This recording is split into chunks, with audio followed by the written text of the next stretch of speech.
De expugnatione Lyxbonensi is an eyewitness account of the Siege of Lisbon at the start of the Second Crusade, and covers the expedition from the departure of the English contingent on the 23rd of May 1147 until the fall of Lisbon on the 28th of June 1148.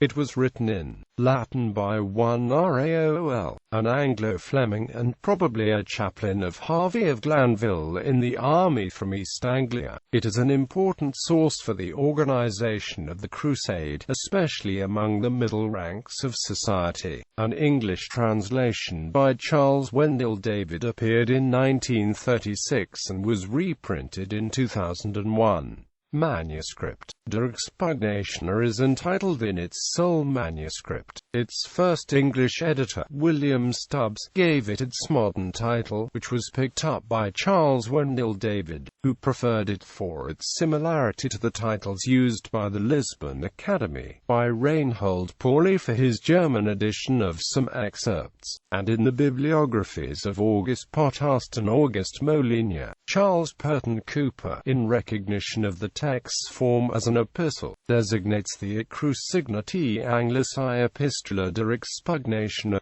Ulysses. The unique manuscript was believed by Stubbs and Pauli to be the original autograph. David suggests, however, that it was not the original, which was probably written hastily during the Crusade, but rather a later autograph edited by the author later, perhaps in his old age. Authorship. The author of the De expugnatione names himself in his opening lines, although in an obscure abbreviated form that has perplexed scholars. OSB WLDR Salutum. Since at least the time of Matthew Parker he has been known as Osborne, and the manuscript's table of contents, written in a Renaissance hand, lists the work as Historia Osborni de Expedition etc.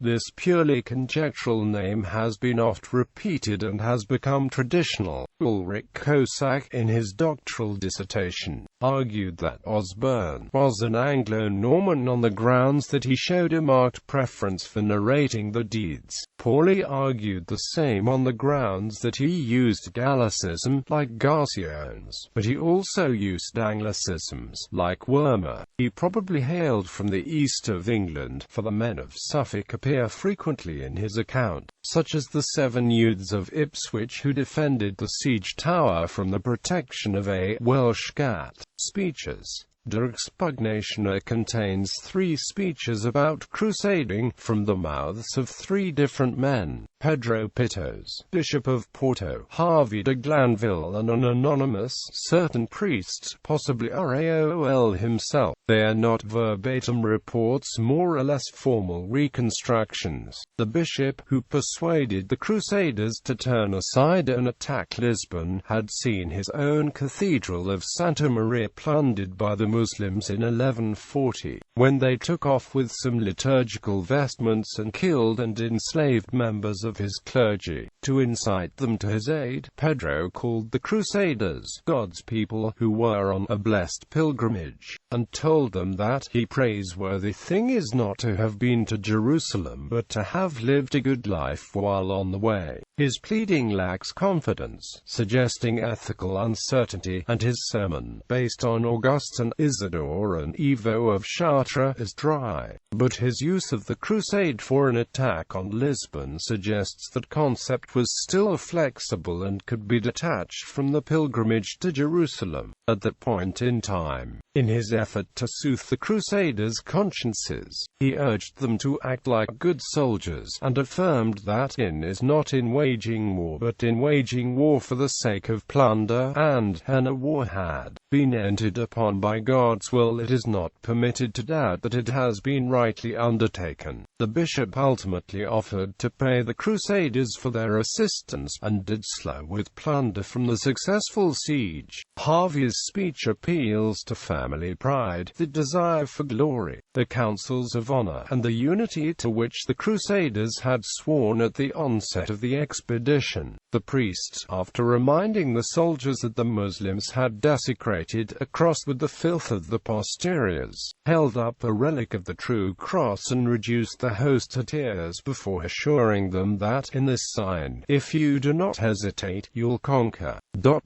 If it should happen that anyone signed with this cross should die, we do not believe that life has been taken from him, for we have no doubt that he is changed into something better. He ended with a line he probably got from a letter written by Bernard de Clairvaux to the English Crusaders in 1146. Here, therefore, to live is glory and to die is gain. After the priest's sermon, many of those present retook the cross, and presumably some who had not yet done so were inaugurated into the ranks of the Cruces Ignatiae. The influence of Bernard on both the bishop and the priest is evident.